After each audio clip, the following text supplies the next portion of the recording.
Welcome to Crunch Time with Ken and Mel. I am Ken, your host today. And on today's episode, we are going to be taking a look back at the first two games at home for your Cleveland Crunch, the home opener, and the second one against Ohio Extreme FC.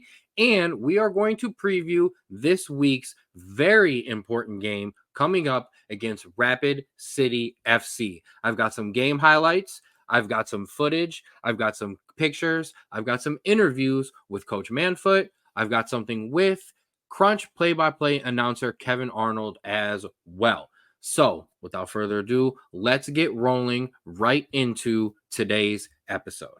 And we're going to start here with the home opener as the Crunch took on the Ohio Extreme.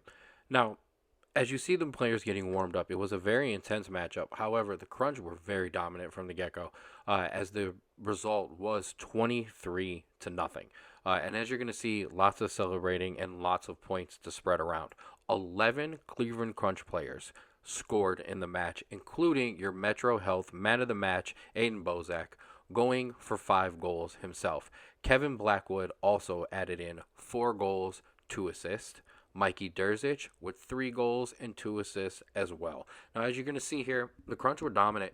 You're going to see a lot of ball movement. You're going to see that, for the most part, the Crunch were obviously in control of possession and chances. And as you see, even when the Ohio Extreme had the ball down here on the Crunch end, there wasn't a whole lot that they could really do with it. They tried. They are an expansion team, and we are having them move into Ohio, so we enjoy that. But, it was dominant as it should have been from the Crunch. As you see, lots of ball movement, lots of passes in and out of the Ohio Extreme area and on their side of the field. And honestly, it took here up until about a minute left, and I think in about the first quarter, where you finally saw the Ohio Extreme kind of get a chance themselves. But even then, it did not amount to much. As like I said, the Crunch were extremely, extremely dominant in this game.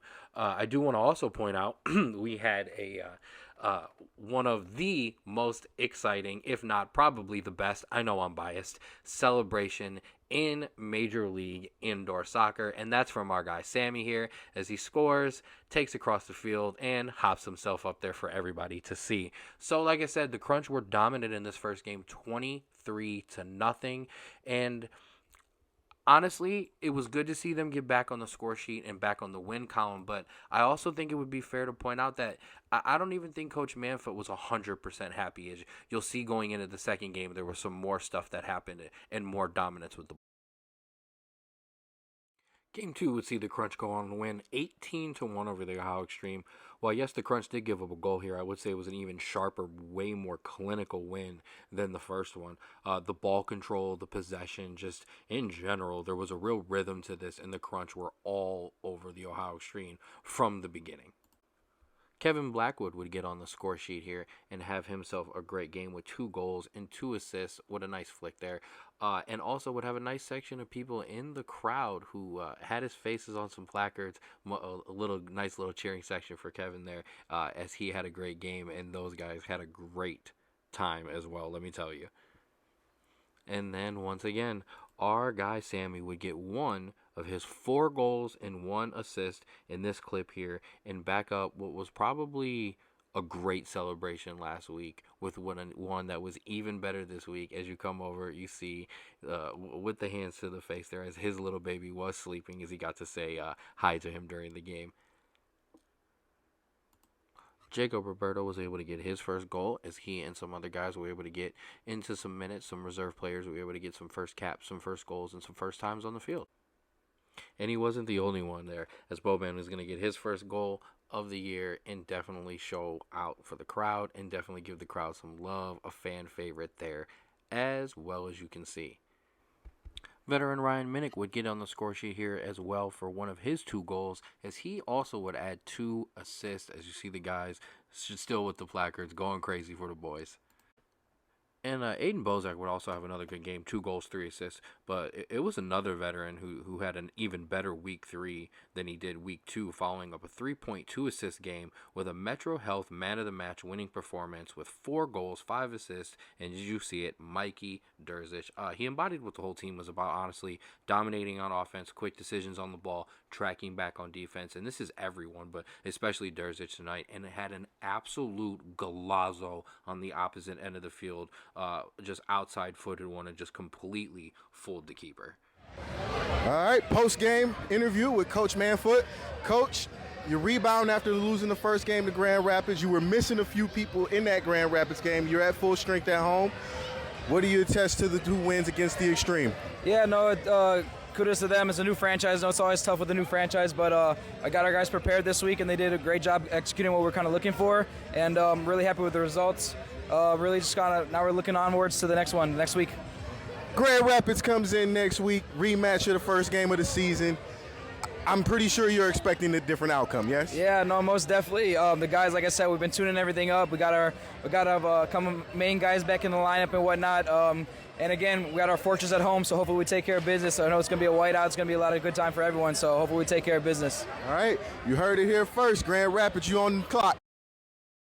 As we had mentioned before, Crunch were able to get some reserve guys in some minutes, and I want to give some love here to Scott Satcho, backup goalie, was able to make his professional debut, but unfortunately was injured just 10 minutes into that, but made his debut. I was next to his mom and his wife, and they were beyond excited and proud, so a big shout out to you, Scott, for making your debut. We definitely hope you get well soon, and we hope to see you back ASAP.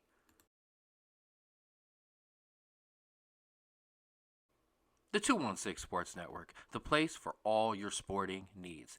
If you're looking for your association news, your NBA, your Cleveland Cavaliers, your Charge, make sure you check out The Jay Rich Show, as Jay gives you the best around the NBA. If you're looking for your news, for things that drop throughout the week and the weekend that need to be talked about, make sure you check out the Ruler's Minute with Rico McGee, as Rico breaks down the top news and asks you the thought-provoking questions. For my wrestling fans, for the pro wrestling fans in the state of Ohio, make sure you check out Outside Interference, because you may never know who may just interfere. And while you're there, make sure you check out the Strawbro Sports Show, bringing you your best in college football, college basketball, news and highlights all around the sporting world, and of course, the footy. You can find all of those shows on the 216 Sports Network, plus 4th and 15 with Mel and Smooth, and some highlights for your youth football, youth basketball as well. Check us out on Facebook and YouTube at the 216 Sports Network. Crunch fans, Ryan Ruiz from the Cleveland Crunch, excited for this weekend. We need the energy. We need you to come out here and support our Cleveland Crunch as we face Grand Rapids, Rapid City FC. It is going to be a great environment. The first 500 fans will be receiving whiteout t-shirts presented by Friedman, Damiano, and Smith. Beat RC is on the back of them.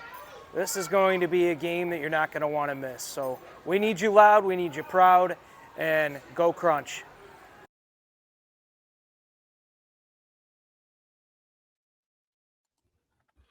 And welcome back to Crunch Time with Ken and Mel. Now, we're going to take our attention and turn it this week to this game coming up against Rapid City, as it is a major one, as it is the 2 best teams in MLIS going head-to-head. Rapid City comes in 2-0, and honestly, they have not played a game since the first game with the Crunch, which was 3 weeks ago. So the Crunch are definitely the more informed team as of right now. But I do want to talk about Rapid City for a second. They come in with a 15.5 goals for average. Leading scorers Alex Mendez with 8, Zukic and Giuseppe Barone with 7 apiece. So not as much spreading the ball, but they've got some guys who can really come out and get some goals when they need them. Your Cleveland Crunch come in 2-1 with a 14.3 goals for average. Your leading scorers for your Cleveland Crunch, Mikey Durzic with 7 goals and 7 assists as well. Aiden Bozak with 7. Kevin Blackwood and Sammy with 6 apiece as well. So big matchup. Everybody kind of remembers what happened last year. If you don't, Rapid City eliminated the Cleveland Crunch, and on the way out, it was not pretty. There was some profanity, there was some middle fingers, there was some ugliness, and the Cleveland Crunch, the fans, the players, the coaches, the ownership, nobody has forgotten about that. So this is a very, very important game. And leading into this very important game, we were able to sit down with not just head coach Antonio Manfut, but we were able to sit down with play-by-play announcer Kevan Arnold as well. So I want you to take a look at that as we were able to ask the important questions for this upcoming week. Welcome back to Crunch Time. I'm here with Coach Manfut at practice as we're going to get into some insight into this game upcoming with Rapid City. Coach, first of all, thanks for coming on. I appreciate it. First, I want to dive into some stats that we have. You've got 15 players on the score sheet, 8 with more than 1 goal, 15 players on the assist sheet with 8 more than 1 assist. I've got to assume that you love the balance and that your team is finding the right guy at the right time and kind of playing the way that they should play. Yeah, it just shows, like you said, the balance that we have throughout the team. Kind of looking to make the right play. It doesn't matter who really is in that spot, but it doesn't matter who it is, we're going to find them. So it's good to see everyone kind of get on the score sheet. Absolutely. I mean, we got to get right to it. This is a big matchup against Grand Rapids this week, a big rivalry game from everything from the first game to everything that happened last year. The first game didn't go our way. It was a 6-2 loss, but you were missing some key players. I know you're not going to allow that to be an excuse, but it is a fact. They weren't there. How do you manage expectations and emotions this week with some of those veteran players coming back and very hungry to get in against Rapid City? Yeah, most definitely. It's definitely emotional for everyone. Yeah, it's definitely emotional having them come into town here and stuff. Obviously, like you said, what happened last year, and our first game against them not going our way, like you said. With that being said, I think it's been a learning experience from us, from everybody. I know we had a couple weeks to prepare now, get some experience under some guys' belt, and I think that we're going to be good going forward now. So again, it's at home, so it's our fortress, so we're going to do everything we can to defend it. So I think hopefully we get the guys right this week and put on a good performance for everyone for this weekend. Absolutely. Now, the last 2 games against Ohio Extreme, they were high-scoring games. Nobody expects this upcoming game to be a high-scoring game. It'll definitely be about taking advantage of chances and, you know, making sure you take advantage of them, but also limiting them. What are you going to look for from this team, I should say, defensively, to make sure that they're locked in and ready to go? Yeah, just getting 5 behind the ball, being disciplined, doing all the little things right that needs to be done to compete for these kind of games, you know. So we got to do the dirty things, the little things right, the dirty work, and kind of just hope the ball bounces your way. Sometimes you're unlucky, but you create your own luck when you put yourself in good situations. So hopefully we'll be able to get that done. Absolutely. And my last one for you, though you're not going to make an excuse about key players being missing, what do you take from that first game and go, okay, this is a legit reason, or, you know, this is just something that we have to just get over? Well, no, they're the defending champs, and they came on and did well with it. So they're always going to be a good team. They're a competitive team. So we just have to be prepared. It's a high-quality team. It's a little bit different than the new franchise that they have in Ohio Extreme. So they got some more experienced players. So it obviously shows, and we also have the experience too. So I think we'll be okay for this weekend. Absolutely, I agree. Cleveland, make sure you come out on Saturday night. Be out here, be loud. It's going to be a whiteout. Make sure you come in and be loud for the Crunch, because they're definitely going to be needing your support and going to want it. Coach, thanks a lot for coming on. We really appreciate it. Yeah, no problem. Welcome back to Crunch Time. I'm here with Kevan Arnold, Cleveland Crunch play-by-play announcer, host of the Voiceland podcast, producer at ESPN Cleveland. Welcome to the show. Thank you so much. Listen, I'm giving them all out, okay? All the plugs. I'm a dad. We'll Yes, run through the whole yes. thing some other time. We'll do a whole Crunch Time on dad stuff. You've been a part of the Crunch since they've come back. What's it like being a part of this growth and championship expectations year in and year out? I mean, the first time I got a chance to do this, and it was kind of one of those bittersweet moments, because the original voice, and I always call him the OG voice, and that's Mark Munch Bishop, who will join me this Saturday for the game on the call. We've been working together now. This will be the second season, but when he had some health issues the first season, Luciano, who I went to high school with, knew I was getting into the broadcast realm and asked me to come in, and I was over the moon to do it, because this is the team that I grew up watching. My family didn't always have the money to go to Cleveland Cavalier games, Browns games, Guardians, Indians games at the time. We couldn't always do that. You know what we could afford? We could afford to go to the Crunch games, and I absolutely fell in love with this sport at 5 years old. I fell in love with this team, at 5, 6 years old, and it was a great family atmosphere. So to be here and doing this and now be a part of the organization, now that it's back, I mean, I have to pinch myself sometimes because it means that much to me to have this full circle moment and be able to now have a platform to promote the sport and one of the best teams that I love to the masses. I'm in no means trying to one up that, but I want to echo that because one of the best parts about doing this myself when I got asked to do this and do this show was I've played my entire life. I've grown up with the Cleveland Crunch. So when they came back, I was interested. I was keeping up on it. And then when the opportunity arose to do anything, I jumped on it. When you live in Cleveland and you grow up watching soccer, if you don't know the Crunch, I'm going to question whether or not you're a true fan of soccer. I got to be honest. Yeah. So, and when this team when it came back, I mean, they were doing. I knew that there was Wycliffe people involved. I've been a part of the Wycliffe soccer scene my whole life, and like they did tryouts and stuff. Even at that time, I knew like I was on the sideline. I was a coach. I was a play-by-play person. But so to still be able to have an opportunity to do something, and now I got the dad bod with being I know all about it. new son at home and Yes, everything. yes. So. My playing days are definitely behind me, but it is like you said.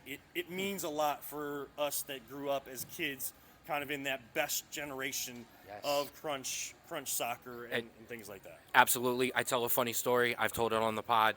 When I first showed up for my first practice, I saw the guys warming up, and I got the goosebumps, and my legs started going, and I was like, man, I want to get out there. I can do this. And then they actually started to practice, and I went, no, thank you, and we'll keep it moving, and I'll get back to talking. My moment happened a lot sooner than that. I understand. So let's get into it. 2 big games at home, 2 dominant wins. What have you seen from your perspective up in the booth that helped propel this team back into the win column? I mean, it seems like it's what you talk about with all sports, but it's ball movement. The ball will always move faster by the pass than the dribble. When you get stagnant on offense, I mean, I'm wearing a Cavs hoodie. Like, I feel like that's a conversation we have about them all the time. That's a conversation when the Crunch maybe don't have the most successful night or a successful game in their season. It is because that ball gets stagnant. It's that quick ball movement. And number 2, it's attack early. A goal within the first 40 seconds this past Saturday. That's what they want. It's high press, it's high intensity, and they're telling us that it's the theme this week is energy. Well, it's not just energy, it's electricity, it's effort. That is what this team has always been about, that is what they're about, and that is what people can expect when they come out to see this team. And that's exactly why they got 2 dominant wins to get in the win column and are now 2-1 on the season. Absolutely. As you see the guys, they're going very hard right now, getting ready for this week. I talked about it earlier. The ball movement in the second game, you could argue, was better than in the first game. My favorite stat going into this game is 15 Crunch players on the score sheet, 8 with more than 1 goal, 15 players with assists, 8 with more than one assist. They're moving the ball, they're finding the right runners, they're finding the right play, and that also means they're getting back on defense, they're tracking back. So that it's been huge. And listen, when you are going up against an opponent like Ohio Extreme, I'm not saying anything against them. It's a new team to the league. They are finding their footing. You could see that they've made great strides and great adjustments to what the Crunch were doing. It's just the Crunch has the firepower. Now it's 18-1. It's still a big score line, but you've seen Grand Rapids beat Ohio Extreme 25-1 or nothing, things like that. It's one thing to know that you can go and score anytime that you want, but if you're going to be a team with championship aspirations and add another star above that crest, like the Crunch want to do this season, and they want to take it back from Rapid City, who got it last year, and congrats to them. That's why it's a building rivalry right now. But in order to build those kind of habits, you have to be able to move the ball on offense. You have to find ways to get everybody involved. They got a lot of young guys involved over these past 2 games. They got a lot of different contributions all over the place. Got experience at the top level, and that's going to be important when you're in these closer games and heated rivalries like you will see this coming weekend. Absolutely. Going into this game, the Crunch's top players are expected and are playing at that top level. Like we talked about in the second game, especially against Ohio Extreme, they got reserve guys. They've got guys in minutes for their first time. Guys got their first goals, first assists, first plays, and there was control on the ball at all times. And like you said, I do want to give some love to Ohio Extreme. They are an expansion team. That's a tough, no matter what league it is, for an expansion team to come in, number one. Number two, and I think you would agree, if we're going to have growth in this league, I would love to see the growth here in Ohio where we can bring that sport, we can bring the sport in and get these kids going into it. There are That's a many big one talented as well. players that come out of this state, we're still playing in this state, whether at the college level, just out of the college level. So many good programs for soccer that even at the high school level here in Northeast Ohio and Ohio all around, I know you've played against them, I've played against them. So there's plenty of talent to draw from to sort of see a league like this grow and grow here in this state. It just brings more emphasis, more notice on this great sport that is building in this country, but can take bigger strides to getting out to the masses. And this is the indoor game with the walls and stuff. I'm telling you, this is one way to get yourself into the sport of soccer because it is that high intensity. There is a lot of scoring. Like people complain the outdoor game doesn't have. You start to see the nuances of the sport. Yes. You see how that translates to the outdoor game, and then you get into it a little bit more. Absolutely. I mean, you're taking the field, you're shrinking it down a little bit. Obviously, things are going to change. We've got the World Cup coming up here in the United States, coming here in 26. Soccer is on the growth. It's on the rise, especially here in Ohio. And the Cleveland Crunch, as you see behind us, are a big part of that. So let's get right into this Rapid City game.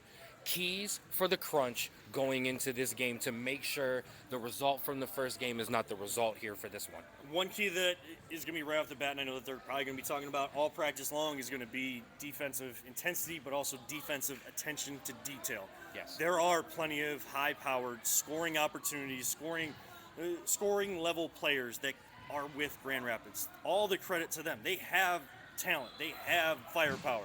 The Crunch have firepower as well. Yes. This game is going to come down to who can get the most stops, and I put that in quotes because I know people usually think about the American game of football in that sense, but who can stem the tide a little bit more? Who can stem the momentum, that adrenaline push from the opponent? Who can stem that the most and give themselves more opportunities on the offensive side? And I think another key is going to be finishing those opportunities. Now, Crunch scored a lot of goals these first two games, but there were other opportunities, even for the young guys, but the main stars you see all the time as well didn't always finish. And sometimes that can come back to haunt you if not corrected. They've been working on it. They've been correcting it. I think that's going to be another one, finishing the key opportunities, because they're going to be very few and far between if you compare them to these last two games against Ohio Extreme. The last one, penalty conversion. Yes. Power play conversion and penalty kill. Be on your P's and Q's in that. In order to do all those keys and bring home a win, it's going to come down to the energy that they're saying, and want the crowd to bring the energy. That whiteout is going to be in full effect on Saturday night as well. Make sure you're coming early. It's going to be about the energy, but we all added 2 E's here on this podcast here today.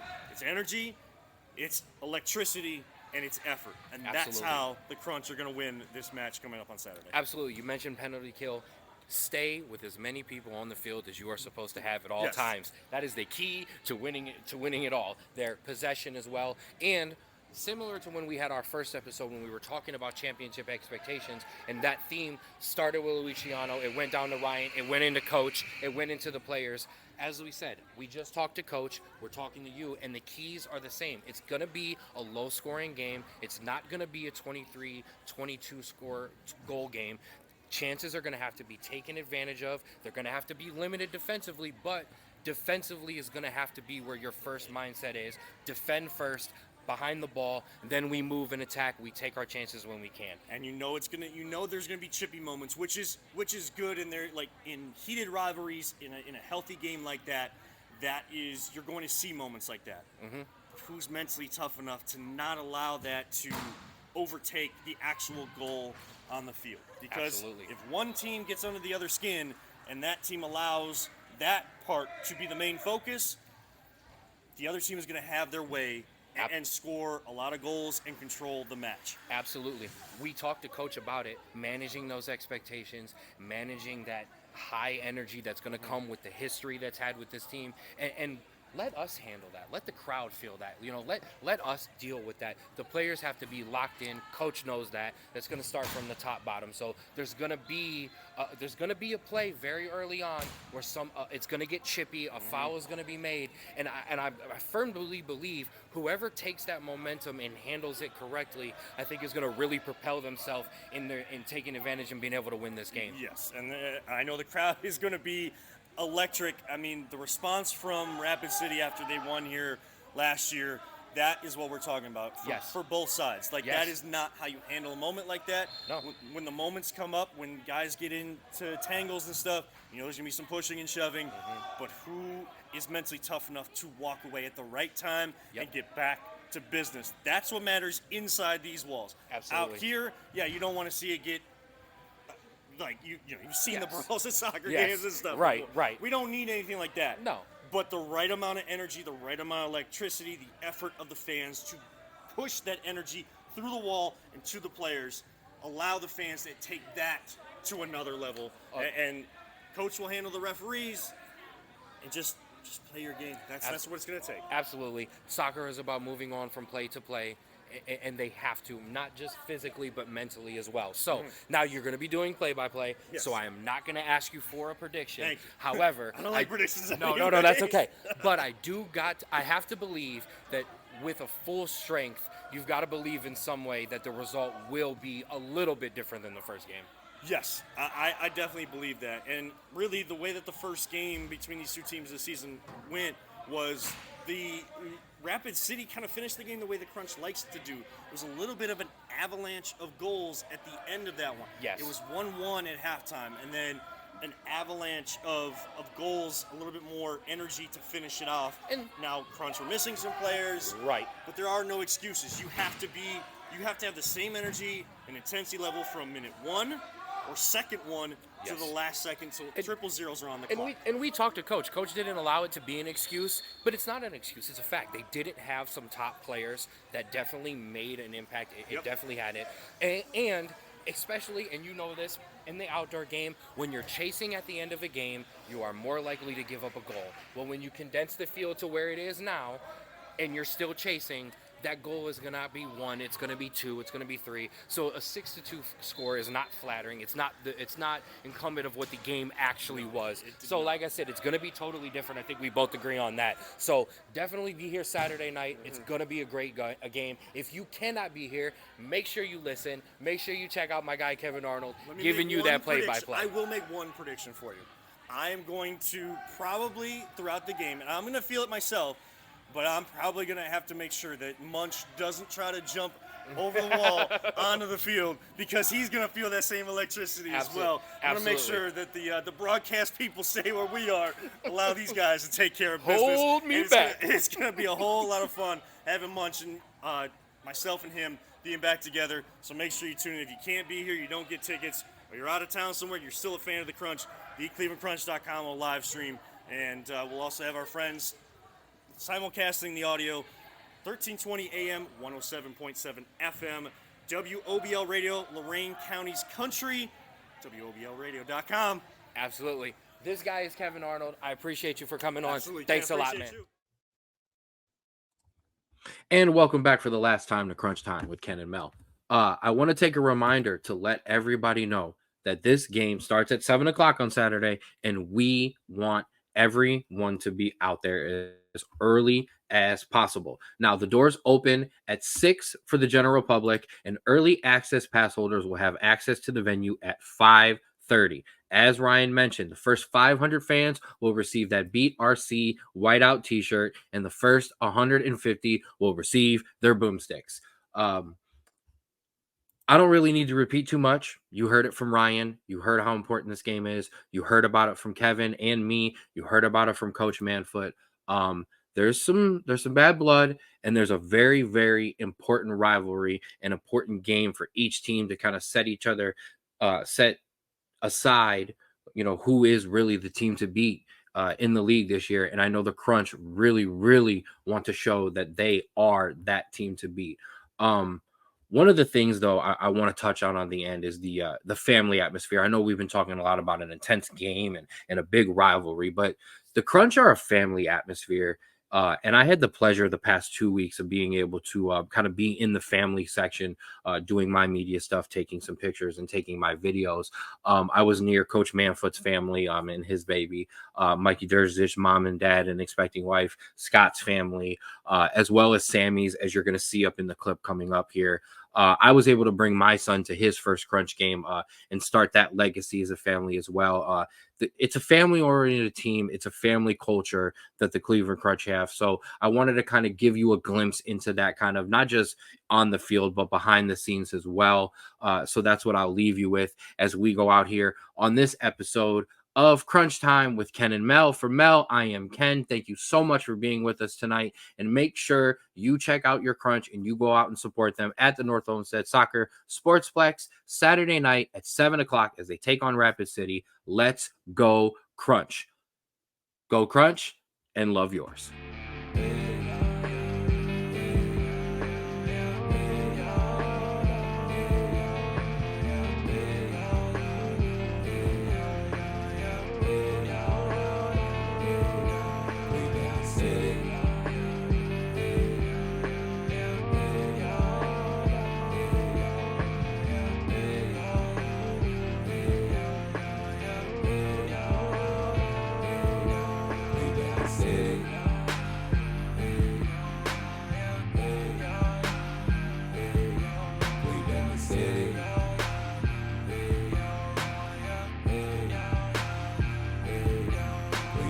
City.